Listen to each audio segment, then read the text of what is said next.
we can't allow it. After Virginia, No, or especially. why don't you say, why don't you? Yeah, just let's load it up.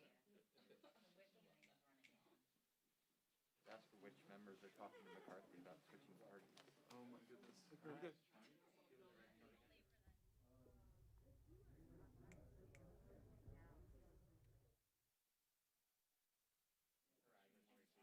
Probably lost about, You know what I mean? you did like younger, more dynamic leaders or something, and she was pissing me for a couple of months after that.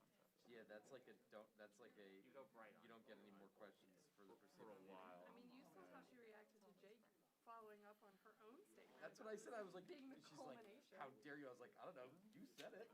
Literally 5 minutes ago you said it.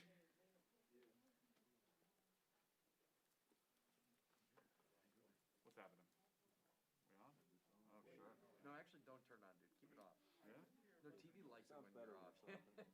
I mean, you're loud enough that you don't even need it. You get picked up on CBS and ABC Yeah. instead.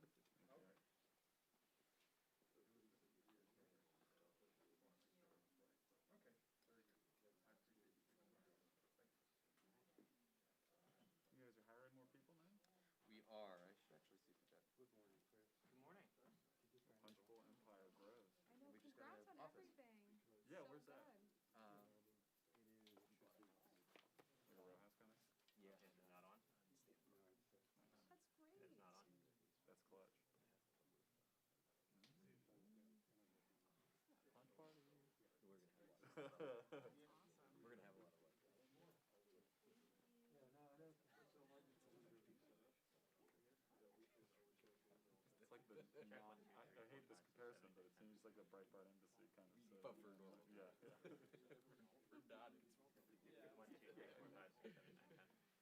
We're not.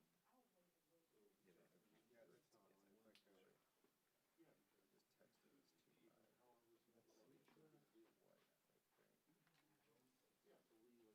Just texted this to my wife, I think. No, that's clutch, man. Yeah, it's Rachel Woodruff.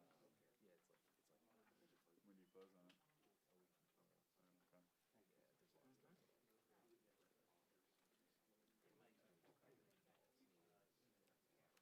there's lots of stuff.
push ahead to try to get this bill out of the House tonight. Now, she can only afford to lose 3 votes, and that margin of error, it's possible she could lose more than those votes if she moves ahead, which is why it's uncertain if she will do that, because a number of the members in her own caucus want to learn more about the details of this bill, want to understand the cost analysis, get an official estimate from the nonpartisan Congressional Budget Office before they go ahead and have the vote. So at this hour, she has asked her caucus to say whether they're going to vote yes or no on this bill. They have actually told them that they have a deadline by 11 a.m. this morning to say where they ultimately will come down. So perhaps that plan could once again change. But the hope for Pelosi is to have the vote tonight and then move on to that bipartisan infrastructure bill tomorrow. That bill, of course, $1.2 trillion to put money into roads, bridges, broadband, waterways. Has been awaiting action in the House for months, but she's indicating she wants to move forward on both of these pieces of legislation before the end of the week. Now, how this ultimately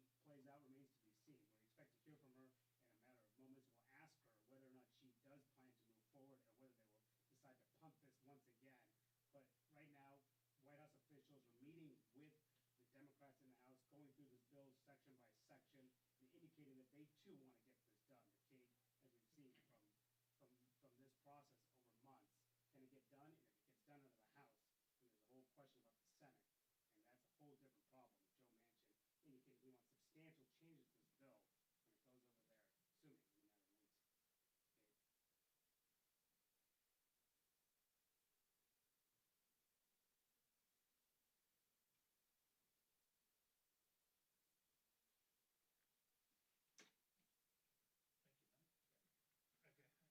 Okay. Keep the mic. Yeah. Oh, I see the Shopping Channel, but Actually, it's on your bike. I haven't watched the bike. There's no Shopping Channel. Oh, you got it. No, obviously, this is the record.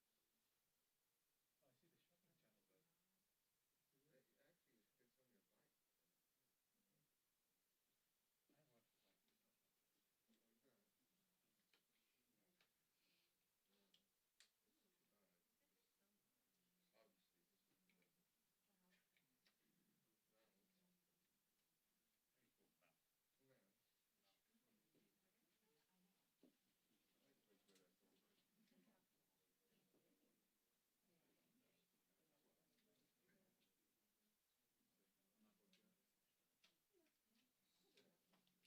How do you spell mouse? No. I like the way good I told her. I'm not Bulgarian. Sick. No, I suppose it's possible that could end up being right after this.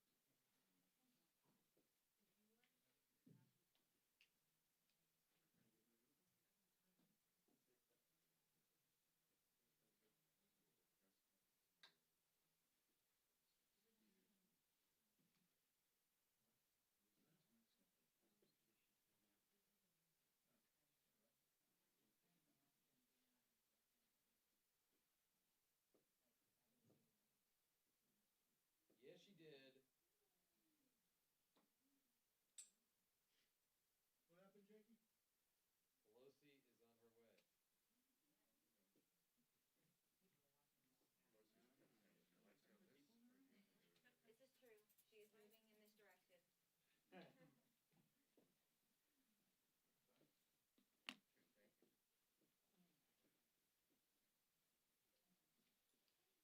All right. Any issue finding it? It was kind of challenging with the immigration laws, but I'm glad Actually it's feeling better. Pelosi's very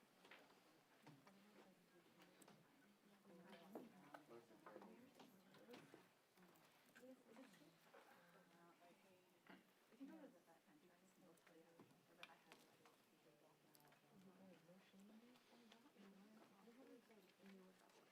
had to judging from the attendance here, I think they're like slowly wearing us down. I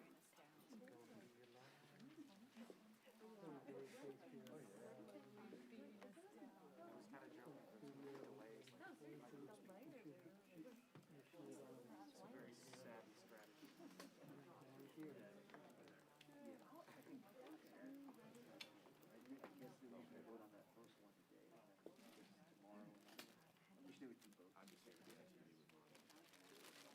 What'd you say? Thanks, guys. I said I'm just here to be on TV with Manu. Yeah, I'm also falling off my bathroom. Which makes sense because when I called you, Okay, Paul Sullivan. it's good. Oh my Can you God, good. this way a little bit? Yeah. Man is I don't want to work.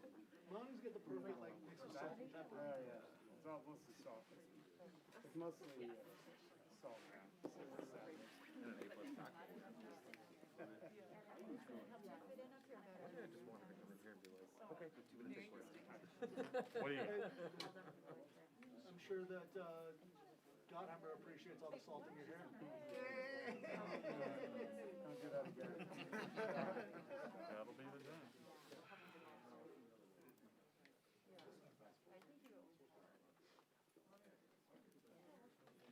That's all that I hear Gottheimer talk about is the salt deduction. Shoot somebody. Whoa. Dropped his phone 4 times in the last 10 minutes.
Like I tell you what, so many people comment on my iPhone. They see something in their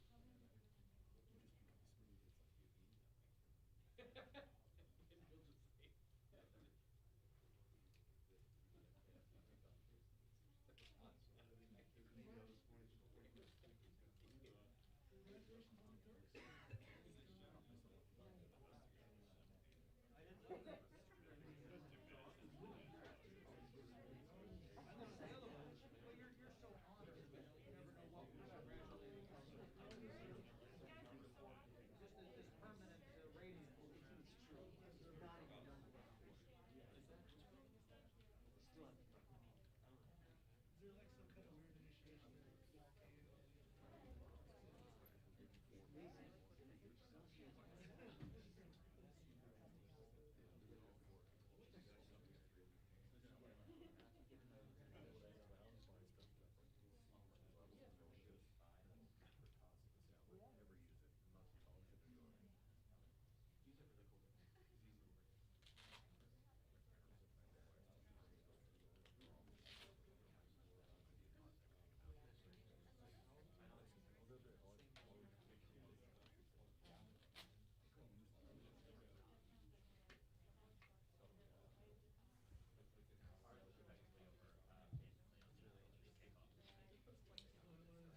before, like I said, walk up to school, like at one point, this is weird, so the Turks are just converted to Turks.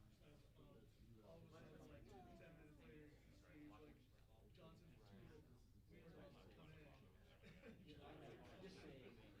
Johnson's tulip wheelhouse come in. Boston whiskey. Music's doing so late. Which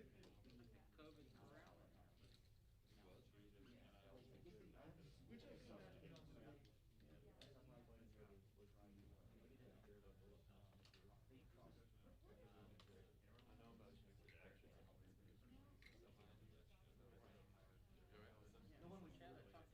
Maybe we'll just sit on the flat.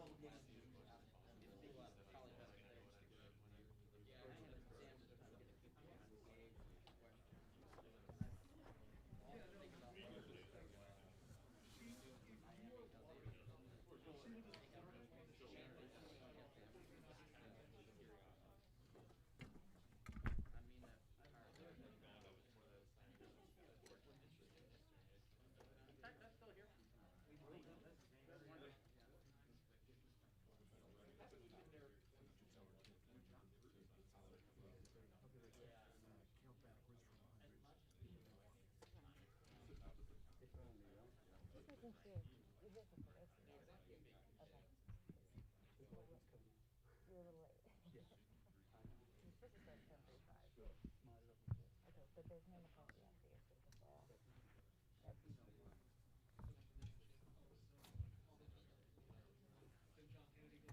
Yep. Then John Kennedy goes up to him and says, "Hey, Joe."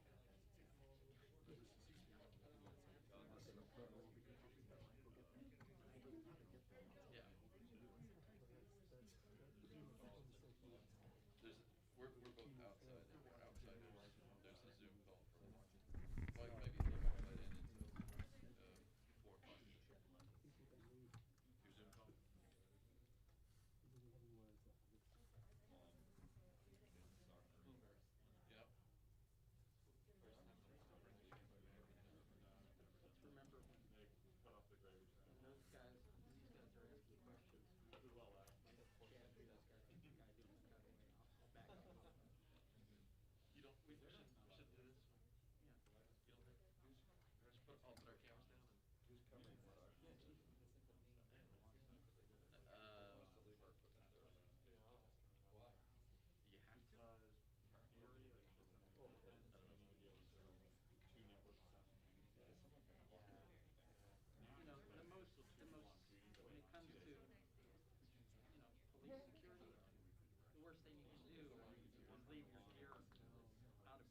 Not the Pulitzer Harris.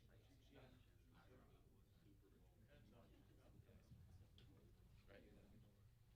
Yep.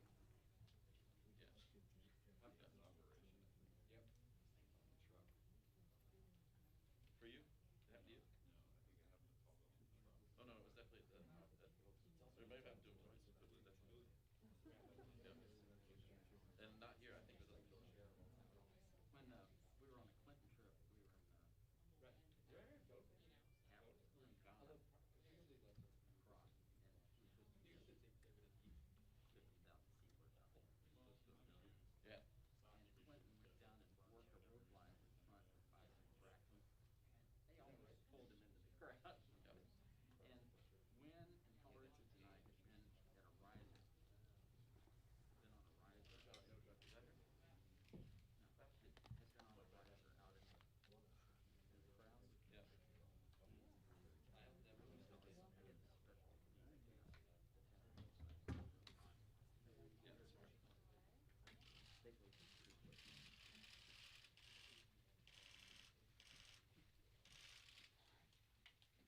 Good morning.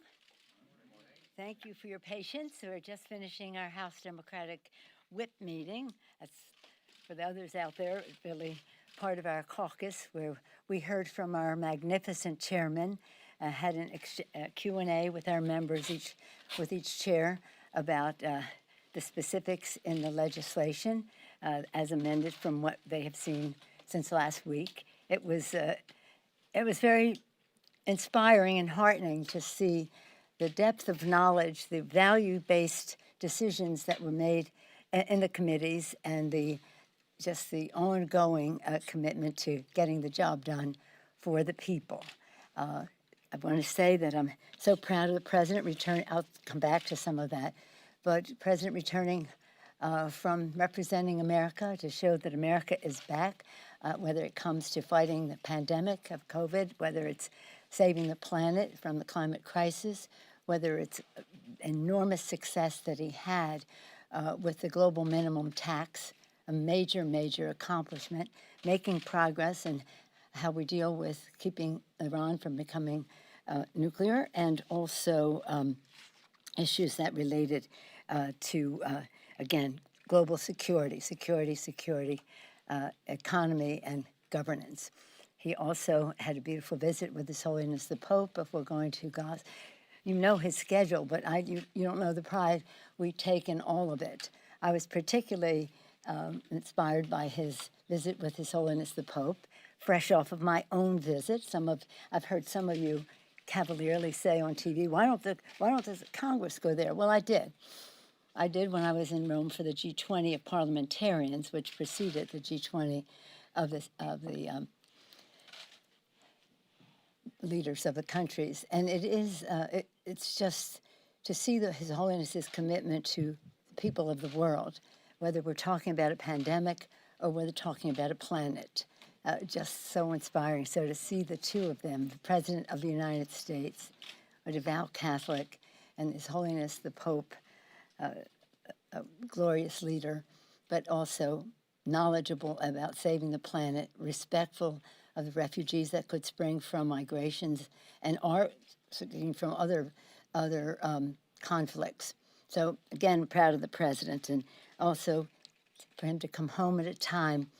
He was only gone a few days, but in that time, the system was established for children, little children, to be able to get the vaccination, to keep them safe, to keep their families safe, because we know how things spread in school. And to see the beautiful pictures of the children, some of them near tears but getting a shot, others very proud of the fact that they're going to be on TV or whatever. So COVID, it begins and ends everything we do. And now that we see, nearly, it's about 750,000 people who have died from COVID in the United States, 5 million in the world. So sad. Sadly, this morning, some of our members are saying goodbye to Congressman Dale Kildee of Michigan. Dale Kildee was a very respected member of the House of Representatives for a very long time, and he had a noble spirit of public service. He, too, was in the church. I don't know if he was actually ordained, but he was studying for the priesthood, and he brought those values to the Congress with a definite separation of church and state. So our prayers are with his nephew Dan, who serves with us now, and to his wife Gail and the rest of the family. Goodbye to Dale Kildee. Hello to a new member, Congresswoman-elect Shontel Brown, elected in Ohio. I think it was like 80-20 in the election. She's a proud daughter of Cleveland, a strong advocate for working families, and courageous voice for civil rights. She's here to build back better, and I'm happy to swear her in later today.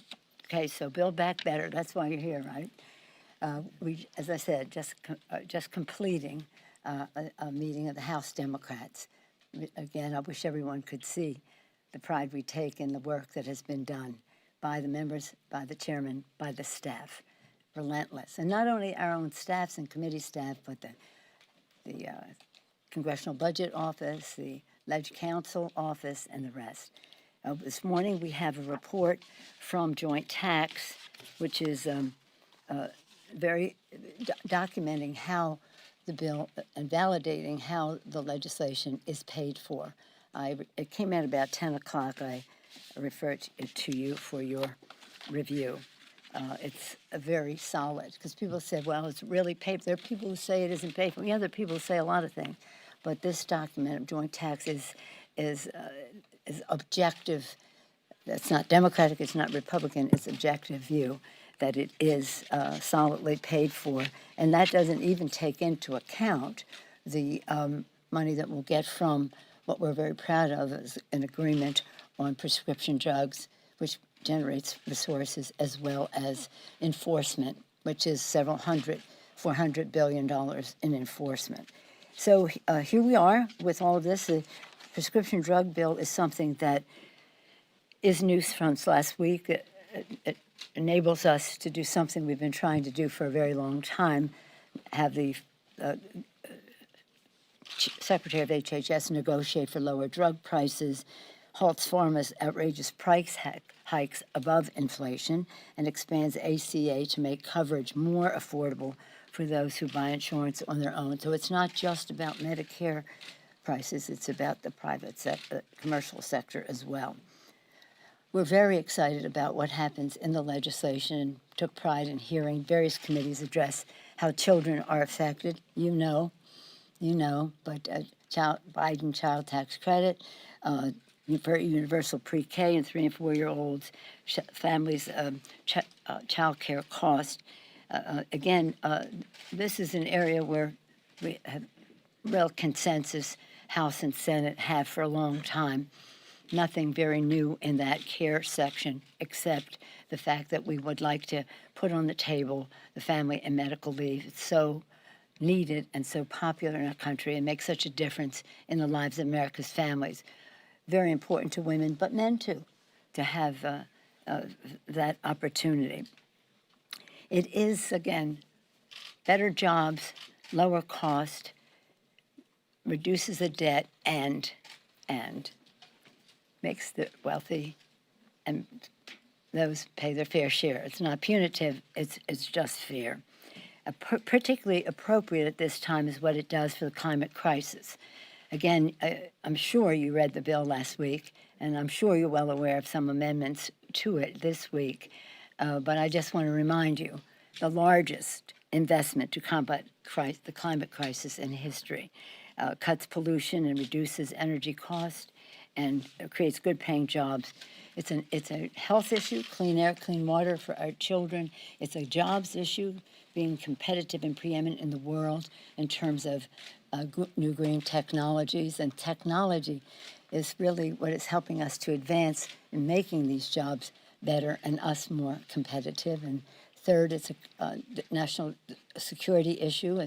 As national security experts tell us, the competition for resources and habitat resulting from drought and famine and drying up of rivers and rising sea levels and encroachment of deserts and the rest, the migration that can creates conflict and therefore a national security issue, but as always, a values issue for us to pass on this planet to future generations in the best possible way. and young people have taken the lead on this, so it's very exciting. So on the Build Back Better, one of the other issues we were dealing with since last week is the immigration issue, where I think we're finding our common ground, and what is in the bill has good resonance. Others want more, so do I, want it all, but you don't get it all, and we would be open to it. What we're having in the legislation, which I'm sure you're very well versed in, is the work permit and protection, and we would like to have registry in there because we think it is the easiest, most efficient, fair way to deal with people who are here so that they can work and their families can feel safe and that they will not be exploited. But it doesn't seem to have a big prospect in the Senate. So we don't want to ask members to vote for something that wouldn't have a good prospect on the Senate that is controversial. If the Senate, though, and I urge them to put it forth, it would involve overruling the parliamentarian perhaps, not getting bogged down in their rules. It's up to them. But if they want to do that, we want to do that. But it has to start with them because it is, the parliamentarian has already put forth the message that this would be either burdable or privilege, and we can't have that. So what else? I guess it's time to take your questions. Okay. What effect do you think having not passed these bills had on Tuesday's election results? Well, let me say it in a different way. I think that getting the job done, producing results for the American people is always very positive. Each election is different. As you know, I was former party chair, and I always know, let's look down into the numbers and see what it is. But I do think as the American people learn more about what we are doing in this legislation for families, for children, for women in the workforce, to save our planet and the rest, it will be very positive. You can't deny that it would be very positive. Do you think Democrats were penalized for having not gotten these things done? Again, I haven't seen that and all of the analysis, and I know from my own experience that, as I've said to you before, the plural of anecdote is not data. Let's see what the data is as it comes out. But there's no question, if the more results we can produce in a way that people understand in their lives, the better it is. I'm heartbroken because Terry McAuliffe is a great leader in our country and was a great governor of Virginia, and I'd hope that he was a once and future governor. But also, we were all interested in down ballot races as well, so I haven't seen much of that. New Jersey, a nice victory. I spoke to the governor this morning to congratulate him, and again, we'll be working together to build back better. But without saying what impact it had, it's always a positive message to have results that are understood by the public. Yeah. Could you just project this week a little bit what you expect? Do you expect to vote tonight? And is it possible that you might just vote on the infrastructure bill, considering everybody seems to be bought in and saying it's ready for a vote? No. Okay, so let's move on. Do you anticipate a vote on Build Back Better today, and what are the big hurdles you have to overcome? I'll let you know as soon as I wish to. But we're okay, you're just worried about your own schedule. I know that.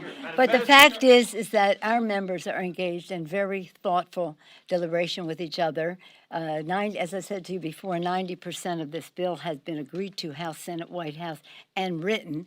We made some changes since last week. People need to familiarize themselves with it. That was the purpose of our meeting this morning. As I said, it made me very proud and was inspired by just once again hearing the depth of knowledge and breadth of vision of our colleagues. And we'll let you know. But I think many of you know I was really very unhappy about not passing the BIF last week. I really was very unhappy because we had an October 31st deadline, and I thought that was eloquent, but not enough, I guess. So now we're going to pass both bills, but in order to do so, we have to have votes for both bills, and that's where we are. Madam Speaker. Thank you, Madam Speaker. You just mentioned that you don't want members to vote on something that may not have a good prospect when it goes over to the Senate. When it comes down to paid family leave, which is now included in this bill, Senator Joe Manchin believes that it shouldn't be in this bill. Do you believe that the president can convince him otherwise? And what's your message to Senator Manchin on why it deserves to be in this bill? Well, I don't make it a habit of talking to Senator Manchin on the TV. We're friends. I respect him. He's a good person. He's agreed to so much that is in the bill. Universal pre-K and child care, agreed to the Affordable Care Act, expanded to embrace those who are left out of the Medicaid, especially our seniors who depend on that for long-term care. He's been supportive of the child tax credit. There's so many things, home health care and the rest. Some of the stuff in green, we're not finished with that yet, but we've had some areas of agreement there. So, but the fact is, there's one difference between some of these issues, like hearing. It's not for hearing in the bill. Hearing has a very broad universal support in our caucus. In terms of family medical leave, that has big, broad, it's no sacrifice for anybody to vote for something that might not see the light of day. And these, we hope, will see the light of day. We can afford it. It's universal. It's compromise. 4 weeks. I'd rather have it longer. I want it 6 weeks because that's when little babies can finally be able to go to child care, but nonetheless, 4 weeks. So my message to, not Joe Manchin, I mean, we talk enough, he knows what my message is, but with all the respect in the world for the point of view he represents, I disagree. I think that this is appropriate for this legislation. It fits very comfortably with child care, health care, home care, family and medical leave, and it has the full support of our caucus. There are other issues that, for example, registry, which may or may not, people will be willing to vote for it if there's a real prospect for success in the Senate, and we'll have to see what that is. So we have reserved the right to make distinctions among them. And just to respond to some moderates who have said maybe they need more time to review this legislation. Well, you know, this has been up for, first of all, this is the bill, basically we had $3.5 trillion. And then we had to cut it in half, so that was drastic, and that's what was posted last week. Now we asked for public comment, and we have public comment. You act upon the comment, and that is what this would ordinarily be a situation more on the subject you ever want to know and reject it as soon as these bills are passed, because it will not be useful in your life for the future. On reconciliation, you really can't do an expansive manager's amendment. Normally, regular order, we put the bill out last week. There are changes, manager's amendment, pass it on. Reconciliation, you have to have it embraced in the totality of another amendment, but it's really that it contains it all so that it adds up, because that's what reconciliation is about. And so when people are saying, well, this is a whole new bill, no, it isn't. But if you imagined it as a manager's amendment, it might be easier to grasp because you're just seeing the differences, and that's what members presented today. So again, no manager's amendment with reconciliation that is substantive. Therefore, you have to cloak it or couch it in a similar, this is called amendment, last week was called an amendment as well, an amendment in the nature of a substitute. Is that going to serve you well in your life? Are you concerned that the parliamentarians past as an immigration prosecutor inhibits her ability to, produce an impartial judgment on immigrant relief proposals? I mean, the judgment about the parliamentarian is one for the Senate, I just don't agree with the original, that the policy outweighed the budgetary aspects of the bill, but she's the parliamentarian. You have to talk to the Senate about judgments about their people. Yes, sir. Your leadership took a whip count. The deadline was about a half hour ago. I'm sorry? Your leadership took a whip count of your members on the Build Back Better Act. The deadline for that was about a half hour ago.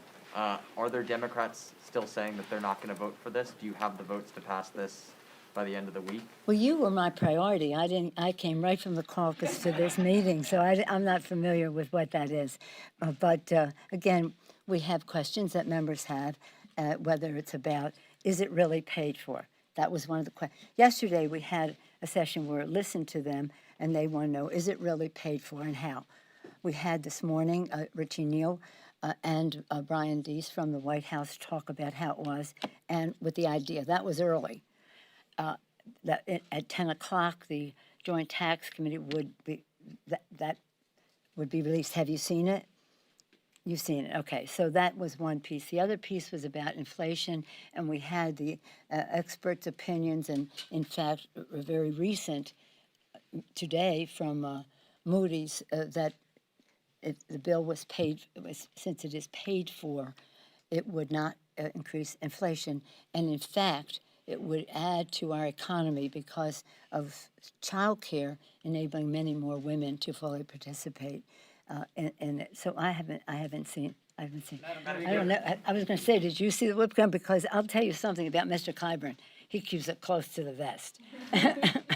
Even as Speaker, I say that. Mr. Clyburn, how are we doing? A number of the Virginia Democrats were very critical of the decision not to put the infrastructure bill on the floor before the election, and they say that contributed to Terry McAuliffe's loss. Do you believe the House Democrats in any way were partially responsible for what happened on Tuesday? Wasn't that a question you asked? Similar.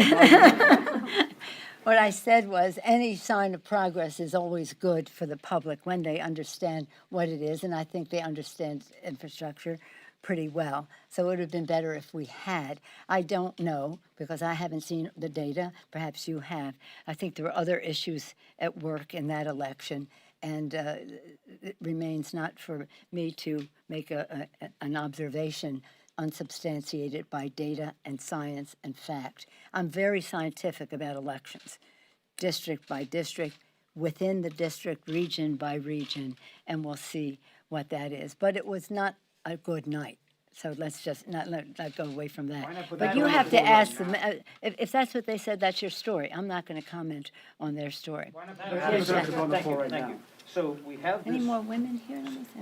So we have this number from the Joint Committee on Tax. Yeah. Obviously, you have these blue dog moderate Democrats who are holding out wanting a CBO school. Mm-hmm.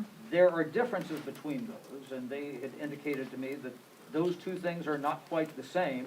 Is that enough to bring them across the line, or what has to happen? Those two things are not quite the same. A CBO score and a JCT score, and Yeah, therefore, that's right. is that going to be enough to get them to vote later tonight, tomorrow on that, or is this Let going me to? say that we have been all along, this is not sequential, like when we get to this point, we'll send this here.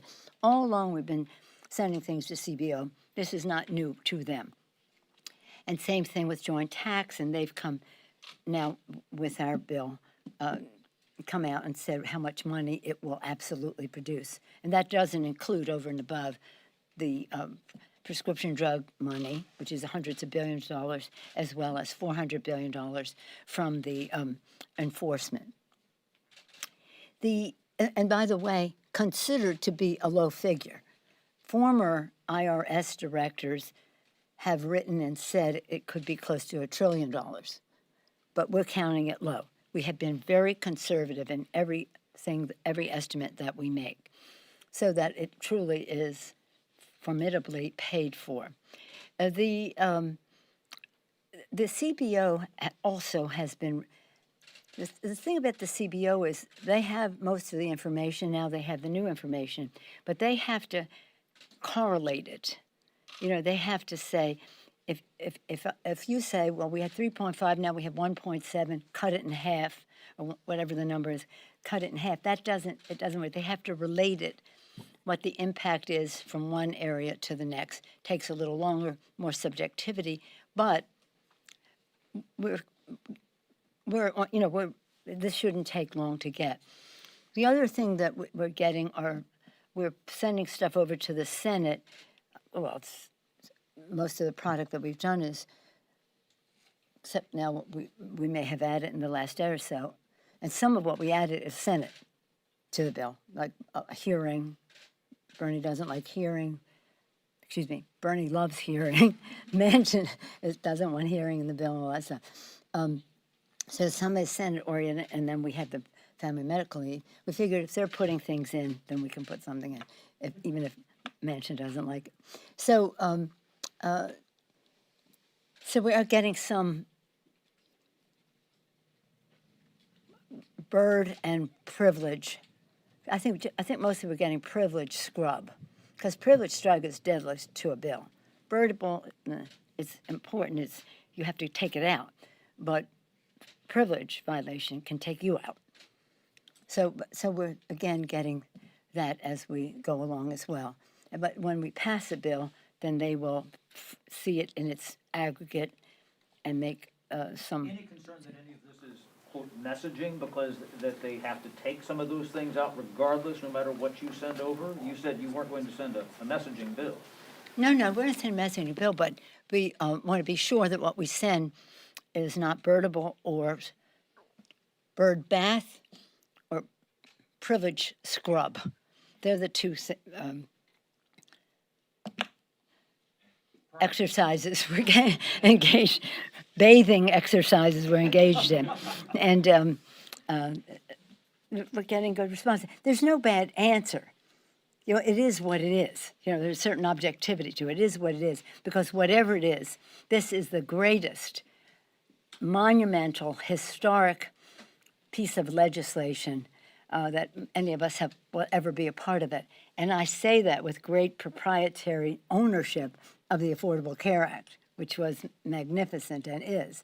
But this contains that and so much, strengthening that and so much more. So if this isn't in or that isn't that, because it's reconciliation, we can save some of that for another day when it's regular order. But most of what is in there will survive, and it will be great. And so it help the American people. It will lower the cost of raising children in our country. Think of that. The overarching part of it. It's about the children. It's about their parents. If you're talking climate, you're talking jobs and children. If you're talking the health piece of it, you're talking jobs and you're talking children and their families. If you're talking care can't wait, which is the third bucket, you're talking children and their families and jobs, and how we respect people who do those jobs, how we of home care, and how we enable women and dads, moms, to participate in the workforce in a more meaningful way. I hope you have a very nice day. We'll keep you informed. Stay tuned. Thank you. Thank you, Madam Speaker. Thank you, Madam Speaker. Are you approaching are House Democrats approaching a put up or shut up moment on this? That was a long press conference. Yeah, no, she's like, where are the women at left? Scrubbing, bathing. I mean, I already got my questions. Yeah, she's right, though. It was like, I was thinking it was like, oh, bro. Yeah, let's see.